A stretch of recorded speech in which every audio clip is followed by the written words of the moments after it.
السلام علیکم۔ Paradigm shift کے فورم سے میں ہوں محمد حمزہ تنویر۔ ویورز، آج کی اس ویڈیو میں ہم ڈسکس کریں گے مڈل ایسٹرن کرائسس کو کہ آج کل کے دنوں میں جو مڈل ایسٹ میں سچویشن کریٹ ہو چکی ہے اسرائیل کے سیز فائر کی وائلیشن کے بعد سے، اس ساری سچویشن کو ہم آج کی اس ویڈیو میں ڈسکس کریں گے اور اینالائز کرنے کی کوشش کریں گے کہ اس کے پیچھے یو ایس کے اور اسرائیل کے یا ویسٹرن جو ورلڈ ہے اس کے کیا ایمبیشنز ہیں۔ ویورز، اگر دیکھا جائے تو 15 مارچ 2025 کو یو ایس نے سب سے پہلے یمن پہ اسٹرائکس کی اٹیک کیا ریبلز کے ٹھکانوں پہ، اور یمن کا جو کیپٹل ہے جس کو سنا کہتے ہیں اس پہ بھی یو ایس نے بامبنگ کی، جس کے نتیجے میں بہت سے یمن کی شہری بھی اور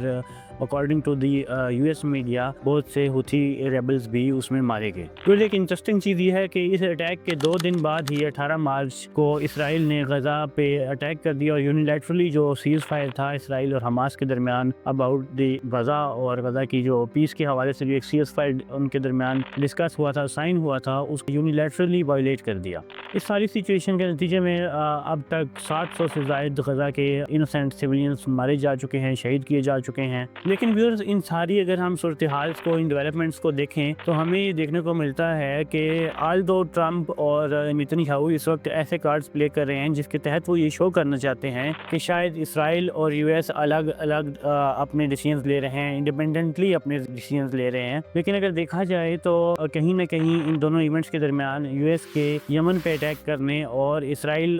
کے غزہ پہ اٹیک کرنے کے درمیان کہیں نہ کہیں ایک کوریلیشن موجود ہے۔ پھر سب سے بڑی بات یہ ہے کہ جب تک اسرائیل غزہ وار پہلے جاری تھی 15 منتھس کے لیے، فرام 7 اکتوبر 2023 سے لے کے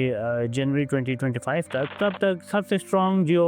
کسی نے اگر اسرائیل کو کاؤنٹر کیا تھا سب سے اسٹرانگلی تو وہ ہوتھیز تھے۔ ہوتھیز نے ریڈ سی میں جتنے بھی یو ایس شپس تھے یا جتنے بھی ویسٹرن شپس تھے جو باؤنڈ تھے فار اسرائیل، یا اسرائیلی جو شپس تھے ان کو اٹیک کیا، جس کی وجہ سے بہت انفلیشن ہوئی تھرو آؤٹ دی ورلڈ بھی، اور اسپیسیفکلی ویسٹرن ورلڈ میں بہت سی انفلیشن دیکھنے کو ملی کیونکہ شپنگ کاسٹ بڑھ گئی تھی۔ اس کے علاوہ جو انشورنس کاسٹ تھی وہ بہت زیادہ انکریز ہو چکی تھی، جس کی وجہ سے جو ویسٹرن ورلڈ ہے وہاں پہ اکانومی کو بہت شدید دھچکا لگا تھا، اور یہ سب سے اسٹرانگسٹ رسپانس تھا to the Israeli war crimes in Gaza. تو اس کی وجہ سے اس دفعہ ایسا لگتا ہے کہ یو ایس نے سب سے پہلے یمن کو اور ہوتھیز کو ٹیکل کرنے کا سوچا اور ہوتھیز پہ اٹیک کیا تاکہ وہ دونوں فرنٹ پہ اسرائیل اور یو ایس اس وار کو لڑ سکیں۔ اس سے پہلے آپ کو پتہ ہے ویورز کہ ٹرمپ نے ایک کارڈ پلے کیا تھا اور ایک پرپوزل دیا تھا کہ ہم غزہ کو ایک نئی وہاں پہ آبادی بنائیں گے، اور جو غزہ کے لوگ ہیں ان کو ہم ڈسپلیس کرنا چاہتے ہیں in the neighbouring countries including Egypt and Jordan. لیکن تمام ہی عرب ورلڈ اور تمام ہی جو ورلڈ ہے وہاں سے ایک اسٹرانگ قسم کا کرٹیسزم آیا، اور ٹرمپ کے ایسا پاسبل نہیں ہے، یہ کرنا نہیں چاہیے، دس از ویری ان ہیومن۔ تو اس سارے رسپانس کو دیکھتے ہوئے ایسا لگتا ہے کہ ٹرمپ نے اور نیتن یاہو نے یہ اسٹریٹجی بالکل چینج کر لی ہے، اور آج کے وقت میں ٹرمپ اور نیتن یاہو مل کے یمن کے ہوتھیز اور غزہ کی جو حماس ہے ان کو ٹیکل کرنا چاہ رہے ہیں تاکہ اس کے تھرو وہ غزہ انکلیو کو، غزہ اسٹرپ کو خالی کروا سکیں اور اسرائیل اپنے گریٹر اسرائیل کے ایمبیشن کو اچیو کر سکے، اور یو ایس کے بھی جو مڈل ایسٹ میں انٹرسٹ ہیں ان کو وہ اچیو کر سکیں۔ پھر یہاں پہ ایک اور بھی بہت انٹرسٹنگ چیز ہے، وہ یہ کہ اسرائیل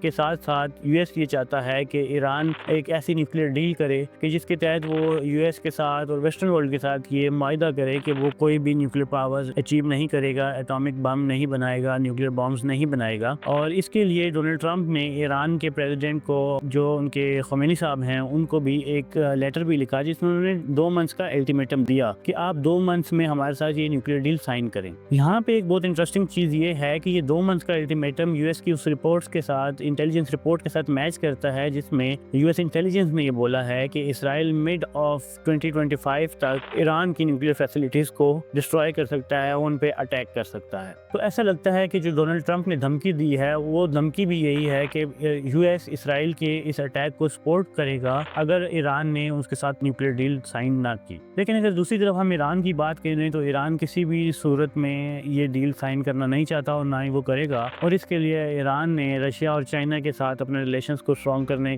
شروع کر دیا ہے، اور جتنی بھی ان کی ڈپلومیٹک ایفرٹس ہیں ان کو تیز کرنا سٹارٹ کر دیا ہے تاکہ وہ ایسے آنے والے اٹیک سے بچ سکے اور ڈپلومیٹیکلی پریشرائز کر سکے یو ایس کو، اسرائیل کو، اور تاکہ وہ اس کی نیوکلیئر فیسلٹیز پہ اٹیک نہ کریں۔ اگر ہم اس اوور آل سینیریو کو دیکھیں، ایک براڈر پکچر میں دیکھیں، تو ہمیں کہیں نہ کہیں یہ لگتا ہے کہ ایران بیکڈ ہوتھیز کو اٹیک کرنے میں اور غزہ کو اٹیک کرنے میں اسرائیل اور